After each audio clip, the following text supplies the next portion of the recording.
My name is Veronica Alfonso, and I'll be talking about the different theories within the public administration. On this slide, I'll be talking about Wilson's dichotomy. Woodrow Wilson was the 20th President of the United States. He wrote an article in 1887 on the study of administration.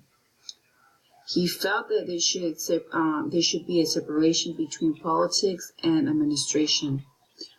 For example, politicians will determine what government is supposed to do, and administration will determine the best way to accomplish that. This is like an ongoing debate. So as you see, this chart is divided between politics and administration.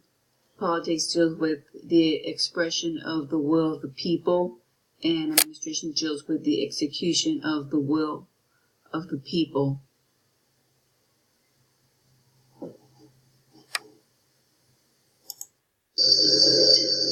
Now we have Taylor's scientific management theory. Philip Taylor was an American mechanical engineer. He came up with the concept of scientific management.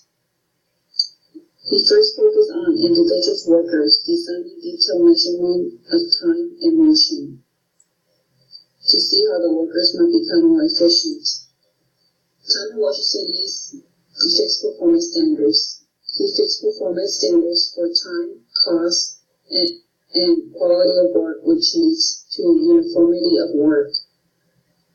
Before Taylor came along, workers were being lazy.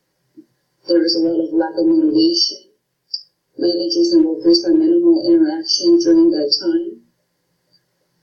When Frederick Taylor introduced his scientific management theory, managers carefully selected qualified employees that knew the job and had the right skills.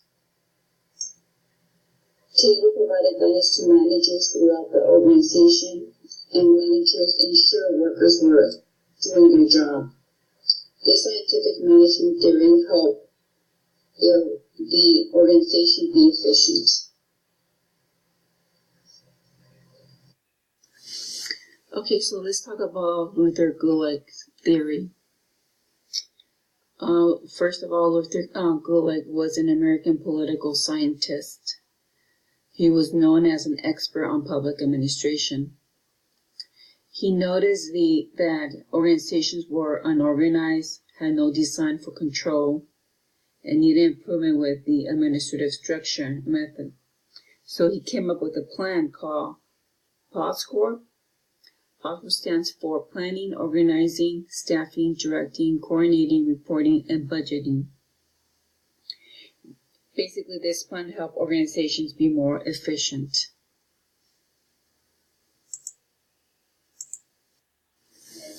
So this is Max Weber,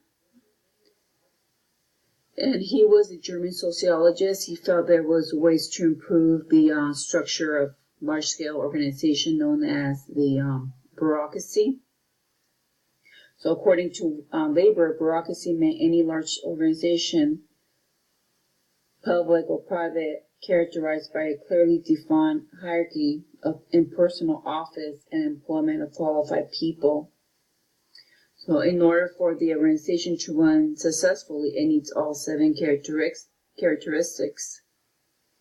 And those 7 characteristics are, the first one is fixed and stable structure for dividing tasks and responsibilities. The second will be the authority to give order relating to these duties.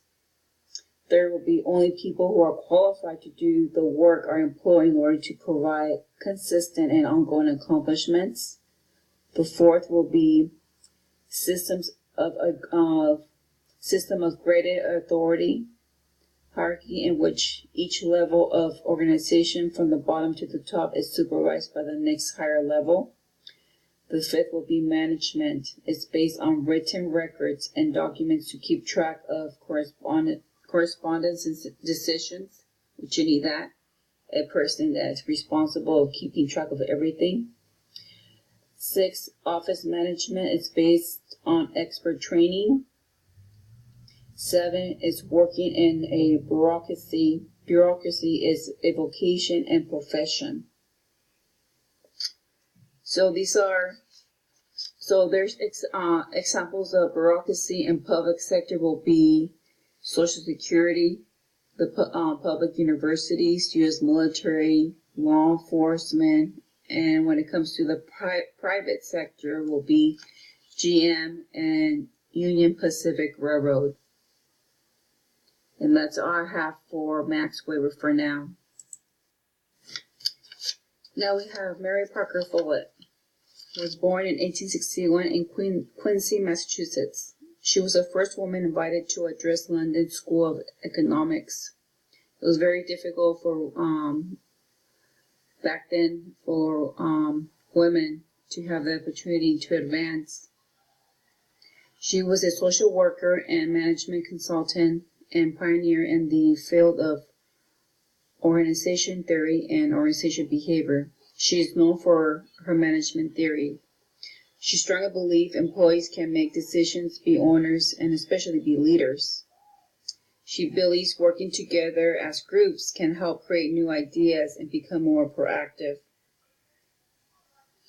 According to Follett's theory, she quotes great groups power than expressing personal power.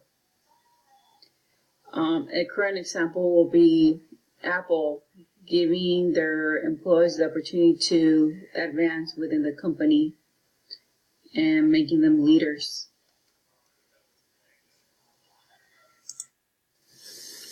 Okay, we have Herbert Simon. Herbert Simon, known as the economist who created the theory of bound personality. He describes his theory as decision-making. He prefers to call it sufficing, which is broken down to satisfy and suffice. Simon felt that people had problems with making logical decisions. He believed that the human mind restricts itself. Simon believed managers seldom make quick decisions rather than obtain a better solution. A current example will be if a drastic incident occurs in the city of Riverside, the chief of Riverside has to make good decisions. And that's all I have for Herbert Simon.